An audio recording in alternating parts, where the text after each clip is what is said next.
அனைவருக்கும் வணக்கம். என் பெயர் ஹர்ஷினி. தலைப்பு: நிகழ்வுகளை செய்திகளாக வடிவமைத்தல். நிகழ்வுகளை செய்திகளாக வடிவமைத்தல் என்பது ஒரு நிகழ்வின் முக்கிய தகவல்களை சேகரித்து அதன் கட்டமைப்பு, உள்ளடக்கம் மற்றும் விநியோக உத்திகளை பயன்படுத்தி செய்தி கட்டுரையாக உருவாக்குவதை குறிக்கிறது. இதில் செய்தி குறிப்புகள் தயாரித்தல், அதன் வடிவமைப்பு, உள்ளடக்கத்தை மேம்படுத்துதல் மற்றும் தகவல்களை பகிர்ந்து கொள்ளுதல் ஆகும். மற்றும் ஒரு நிகழ்வை பற்றி தகவல்களை படிப்பவர்கள் அல்லது கேட்பவர்கள் எளிதில் புரிந்து கொள்ளும் வகையில் சுருக்கமாகவும் தெளிவாகவும் மாற்றுவதாகவும் கூறுகிறது. இது ஒரு செய்தியின் முக்கியத்துவத்தை உணர்த்துவதுடன் இது ஏன் முக்கியமானது என்பதையும் விளக்குகிறது. செய்திக்கான தகவல்களை திரட்டுதல், முக்கிய கூறுகளை அடையாளம் காணுதல், நிகழ்வின் நோக்கம், இடம், தேதி, நேரம், பங்கேற்பாளர்கள் மற்றும் சிறப்பம்சங்கள் போன்ற முக்கிய தகவல்களை சேகரிக்க வேண்டும். அதன்பின் அது செய்தியின் சாராம்சத்தை சுருக்கமாகவும் குறிக்க வேண்டும்.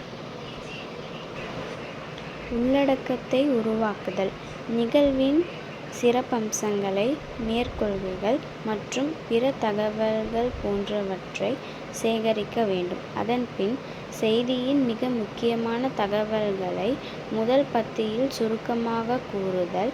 எங்கே, ஏன், எப்பொழுது, யார், என்ன போன்ற கேள்விகளுக்கு விடையளிக்குமாறு இருக்க வேண்டும்.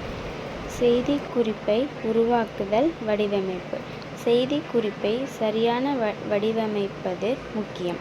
தலைப்பு, உள்ளடக்கம் மற்றும் தொடர்பு தகவல் ஆகியவற்றை உள்ளடங்கியிருக்க வேண்டும். செய்திக்குரிய முக்கியத்துவம்: தகவலின் முக்கியத்துவத்தை எடுத்துக்காட்டும் வகையில் மிகவும் முக்கியமான தகவல்களை முதலில் வருமாறு அமைக்க வேண்டும். வெளியீடு திட்டமிடல்: ஊடகங்களை தேர்ந்தெடுத்தல்.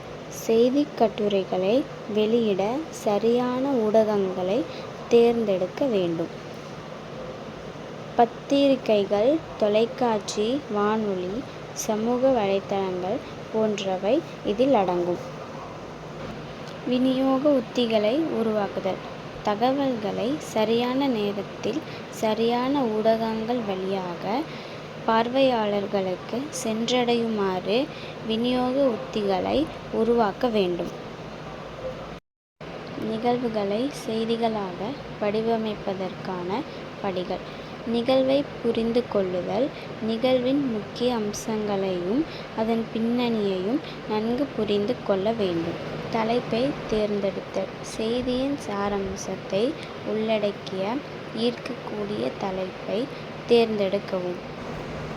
முன்னுரையை எழுதுதல்: முக்கியமான தகவல்களை சுருக்கமாக கூறி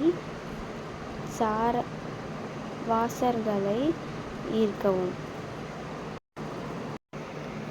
உடல் பகுதியை எழுதுதல்: முன்னுரையில் உள்ள தகவல்களை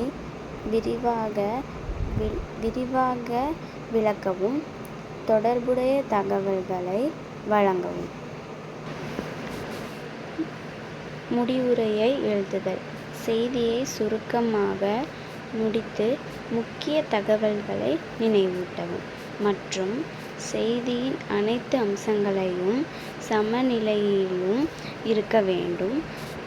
அதன்பின் அது அனைவராலும் புரிந்து கொள்ளும் வகையில் அச்செய்தி அமைய வேண்டும். நினைவில் கொள்ள வேண்டியவை: செய்தி நேர்மையாகவும் சுருக்கமாகவும் தெளிவாகவும் இருக்க வேண்டும். சம்பந்தப்பட்ட ஆதாரங்களை சேர்த்து செய்தியை உண்மையாக்க வேண்டும். சம்பந்தப்பட்ட படங்கள் அல்லது வீடியோக்களை சேர்த்து செய்தியை மேலும் ஈர்க்கக்கூடியதாக இருக்க வேண்டும். ஆகையால் நிகழ்வுகளை செய்திகளாக வடிவமைத்தல் என்பது இந்த நிகழ்வை பற்றி மற்றும் இந்த படிகளை பின்பற்றி நிகழ்வுகளை சிறந்த செய்தியாக வடிவமைக்கலாம். நன்றி.